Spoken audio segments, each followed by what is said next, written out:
경성을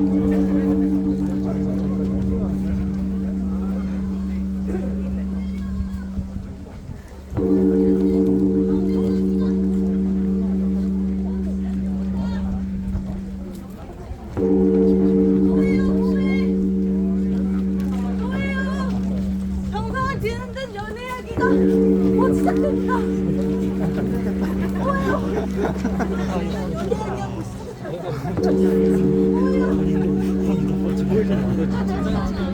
아무도 안 봐도. 뭐예요? 뭐예요? 뭐예요? 호해! 호해! 경성을 뒤흔든 연애 이야기가 지금 시작됩니다.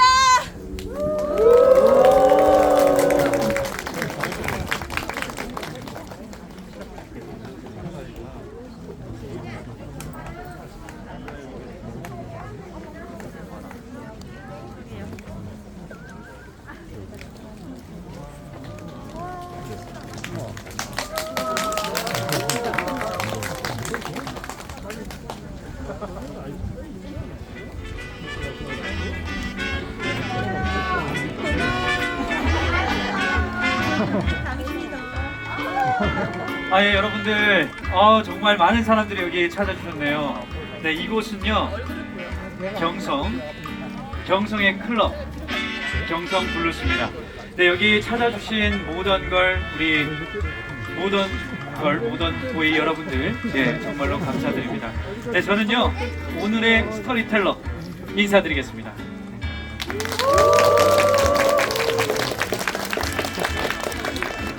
자, 제가 모던 보이라고 딱 가르치려고 했는데 우리 여성분들이 굉장히 많으시네요. 여기 남성분들 한번 손 한번 들어봐 주실래요? 예, 여기 앞에 계시는구나. 예, 모던 보이를 제가 이제 지칭을 할 때 여기 남성분들 지칭을 하도록 하겠습니다.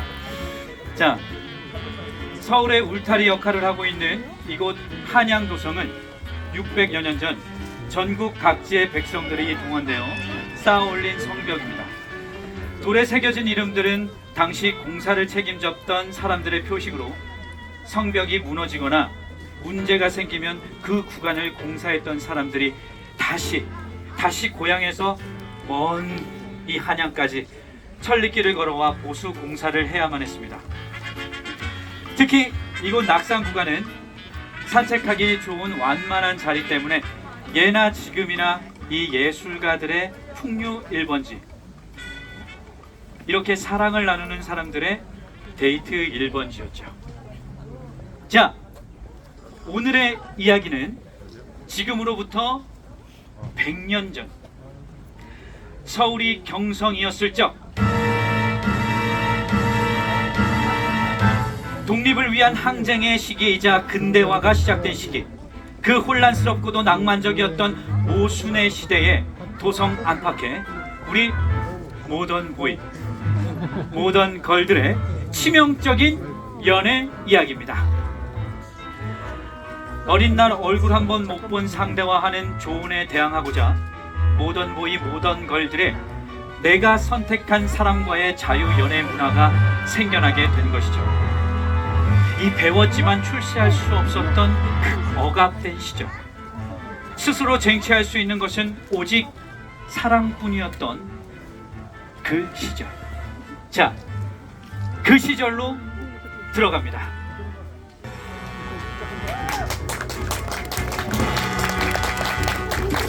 자, 조선일보, 동아일보, 매일신보 3대 일간지 사회면에 투신 자살을 택한 연인의 사건이 보도되면서 경성이 충격으로 떠들썩해집니다. 사건의 주인공은 작가이자 연출가였던 김우진과 조선 최고의 성악가 윤심덕. 이들은 일본 유학생 시절 순례극단에서 처음 둘은 만나게 됩니다. 그들은 여름방학 때 조선으로 돌아가 전국 순례 공연을 할 목적이었는데 순례길 동안 서로의 사상과 예술가적 면모에 흠뻑 빠지게 됐죠. 하지만 우진은 심덕과의 깊어지는 관계에 갈등을 했습니다. 왜냐하면 심덕을 만나기 전 정략 결혼을 한 부인이 있었기 때문입니다. 졸업 후 우진은 고향으로 돌아가 그때 시대 때는 이런 일들이 굉장히 많았대요. 오늘 이야기는 100년 전의 이야기입니다. 졸업 후 우진은 고향으로 돌아가 꿈꾸던 연극 운동은커녕 가업을 물려받아야 했고, 우진의 부인은 꿈을 갈망하는 그를 전혀 이해할 수가 없었습니다. 벗어날 길 없는 현실 속 그 갑갑함에 몸부림치는 우진에게 마음을 위안을 준 것은 오직 심덕뿐이었죠.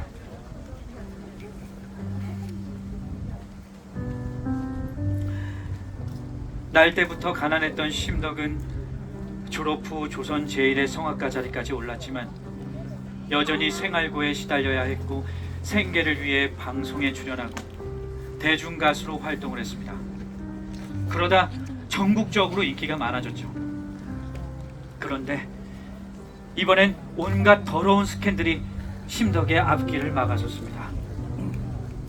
심덕을 향한 악소문들은 불길처럼 번져 꺼질 줄을 몰랐습니다. 하지만 여기서 심덕은 포기하지 않았습니다. 연극 배우로 전향을 했고 다시 한번 일어서 보려고 했죠. 그러나 또 실패. 이 시기에 김우진은 아버지에게 반기를 들고 출가를 결심합니다. 우진과 심덕은 일본에서 다시 재회를 합니다.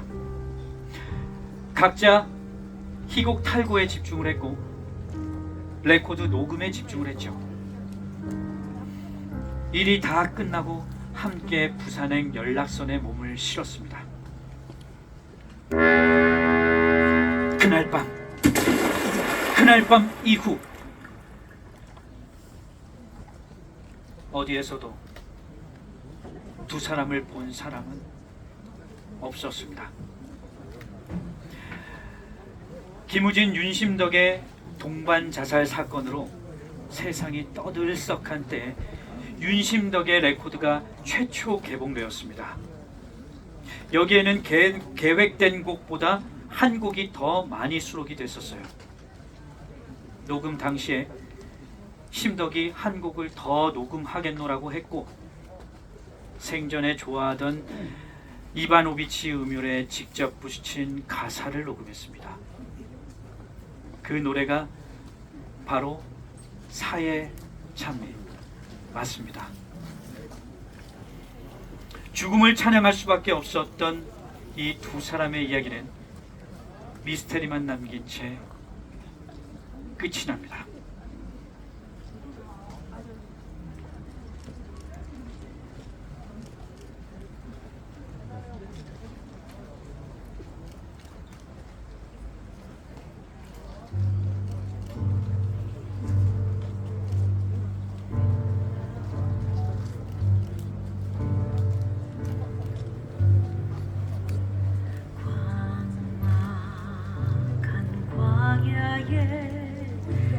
달리는 인생아,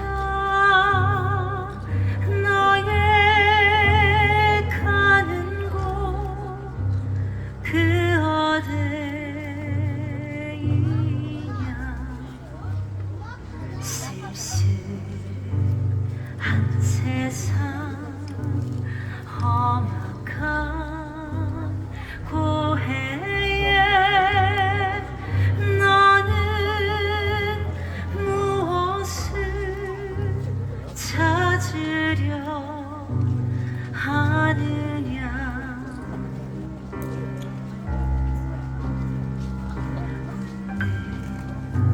첫꽃과 우는 저 새들이 그 운명이 모두 다 같구나.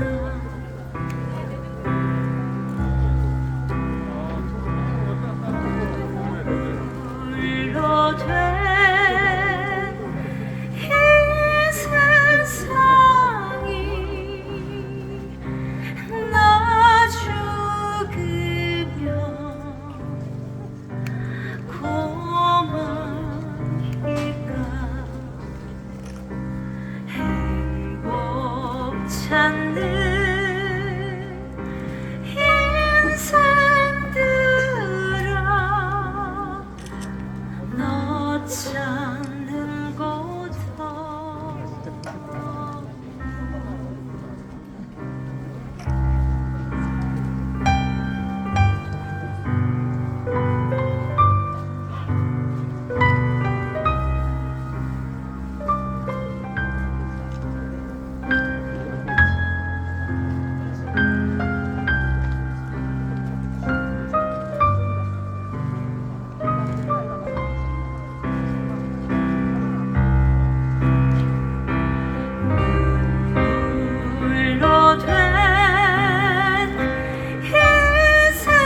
찾는 인생들아 너 찾는 곳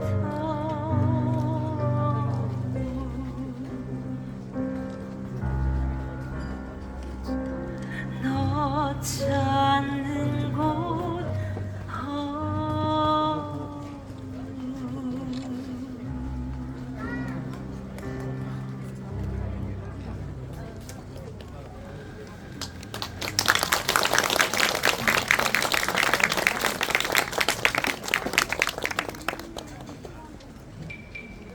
자, 김우진과 윤심덕의 사건으로부터 5달 뒤 조선일보에 실린 기사 때문에 또 한 번 경성이 뒤집힙니다.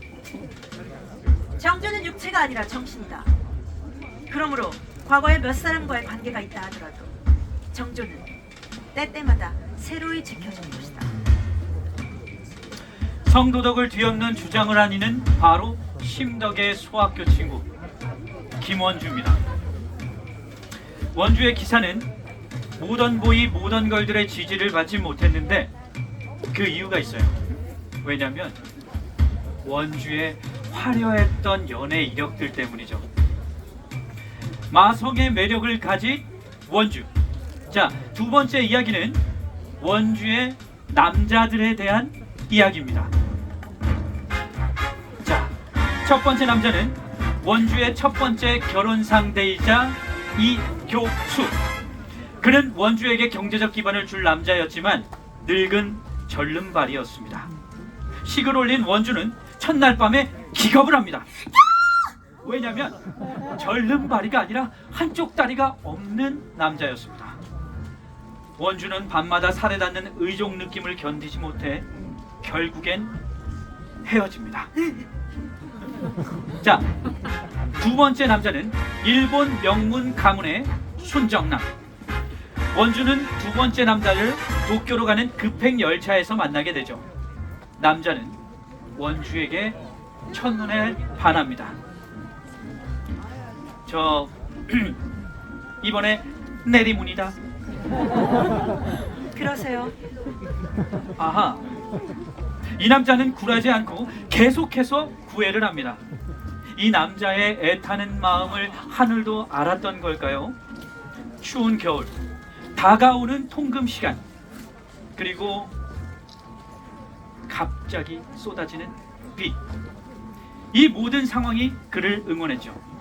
그날 밤 아이가 생겼습니다.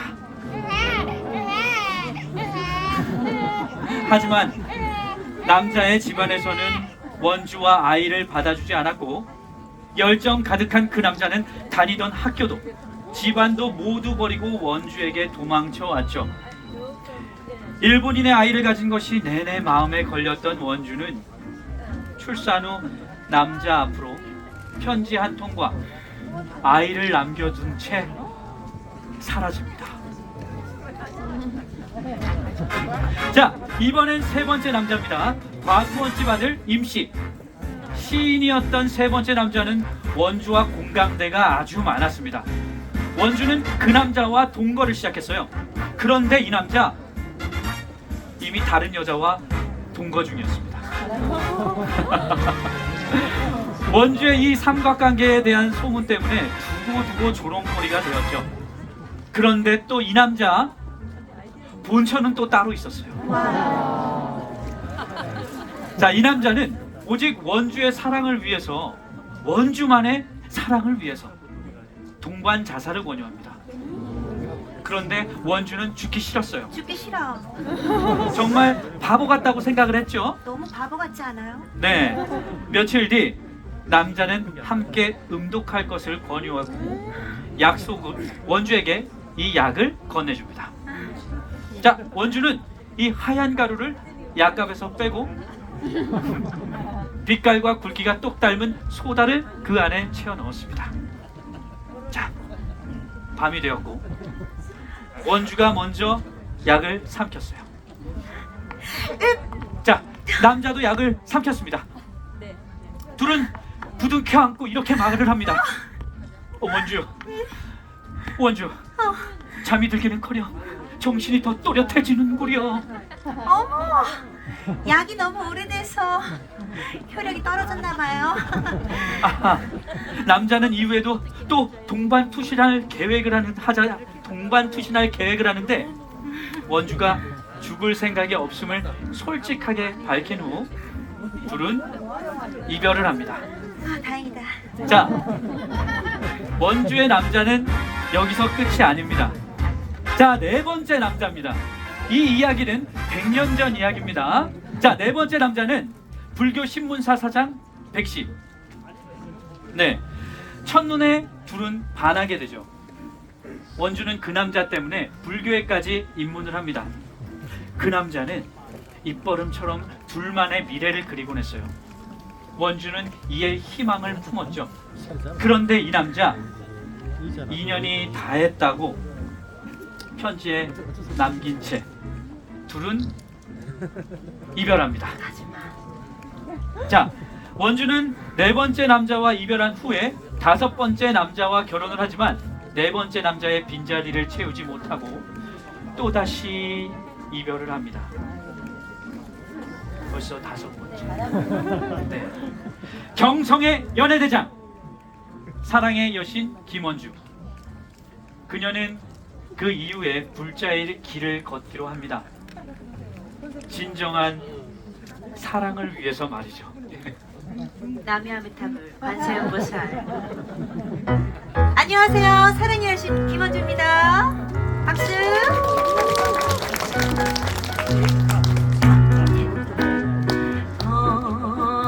아가씨 가슴에 꽃이 피고 아가씨 한숨에 달이 지네 폰들끼리 소리만 삐삐리삐삐삐삐리삐삐삐삐삐삐삐 봄아가씨 가슴은 싱금 덕분에 박수 안 칠 거요? 봄아가씨 댕기는 담댕이 봄아가씨 첫사랑 싹 트거나 새는 물소리만 졸졸졸졸졸졸졸졸졸졸졸졸 봄아가씨 가슴은 생똥 감사합니다. 감사합니다 여러분. 뒤에 계신 여러분들도 감사합니다. 이 아름다운 밤이에요, 그죠? 끝까지 즐겨주세요. 자, 다시 한번 우리 김원주 양에게 큰 박수 부탁드립니다. 땡큐. 네. 자, 오늘의 마지막 이야기가 남아 있습니다. 오늘의 마지막 이야기는 기생 김영안의 이야기가 되겠네요. 영안은 하문권본의 기생일 때 어느 교사의 송별회 테이블로 나가게 됩니다. 그런데 그 자리에서 딱 봐도 정말 멋있는 멋쟁이 모던보이 백석과 만나게 됩니다. 영아는 순간 반짝이는 섬광을 봤대요.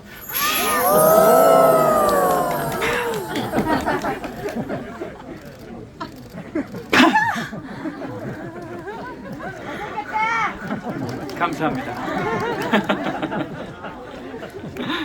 남자도 같은 마음이었는지 영안의 옆에 가서 앉죠.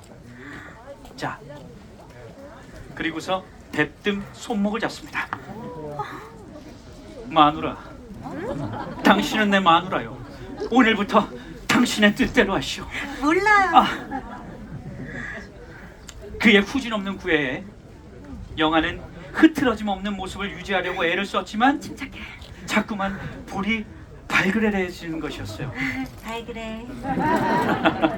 그렇게 첫날부터 연인이 된 둘은 주변 친구들에게 소문난 원앙 한 쌍이 되었습니다. 자, 여기서 안심하세요. 이 둘은 처녀 총각입니다. 네, 아직은요. 그는 영안을 자야라고 불렀고 자야는 둘만의 애칭에 더욱 전류가 흘렀습니다. 설렘 치사랑이 벌써 초과한 둘의 사랑은 영원할 것만 같았죠. 자, 그러다 남자 부모님의 반대에 부딪힙니다. 그는 부모님의 부름을 받고 고향을 가게 되는데 한동안 연락이 되지 않는 거예요. 어느 날 헬쓱한 모습으로 나타난 백석은 억지 결혼을 하고 유부남이 되어서 돌아옵니다. 그렇게 헤어졌다 돌아왔다를 반복하던 어느 날 백석은 세 번째 결혼을 하고 돌아오죠. 백석도 자야도 둘의 사랑을 지키기에는 많이 지쳐버렸던 걸까요? 자야는 백석에게 가족에게 돌아가라, 갔다가 서서히 돌아오라고 얘기를 합니다.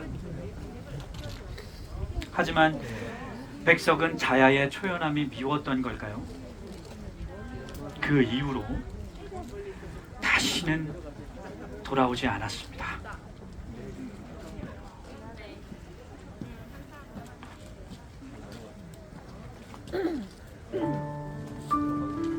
당신이시여, 슬퍼만 마세요. 외로워만 마르세요. 나는 여전히 당신을 잊지 못합니다.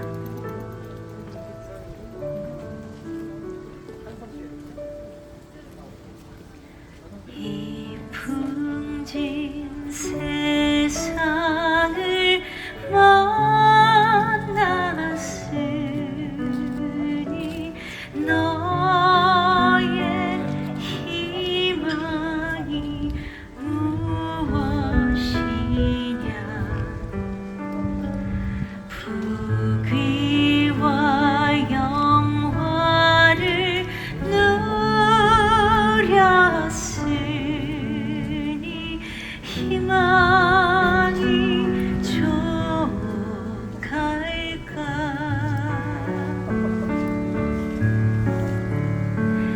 이 풍진 세상을 만났으니 너의 희망이 무엇이냐. 부귀와 영화를 누렸으니 희망이 족할까.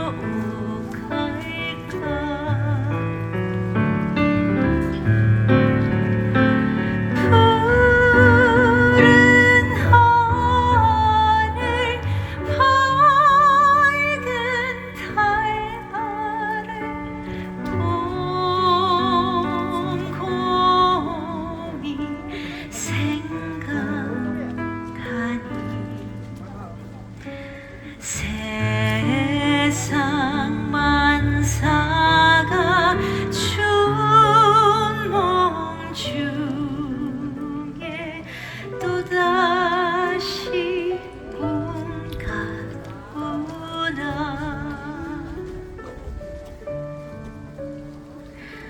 세상 만사가 춘몽 중에 또다시 꿈 같구나.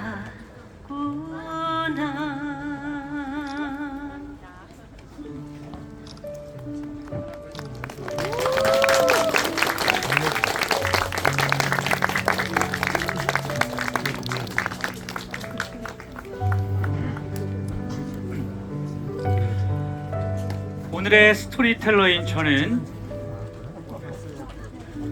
한양 도성입니다. 개화기, 봉건적인 사회 질서가 개혁되고 근대 문명이 도입되기 시작한 화려했던 시기. 한편으로는 자주 독립을 되찾고자 절망하고 처절했던 시기. 윤리와 사상이 뒤섞인 모순적 시대 사람들의 이야기.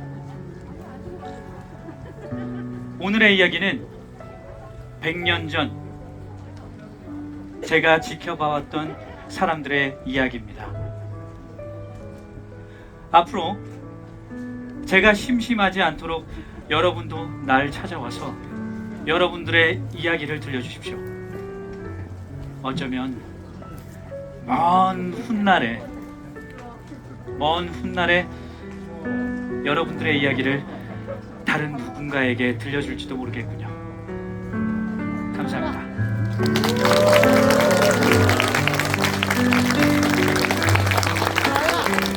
브라보!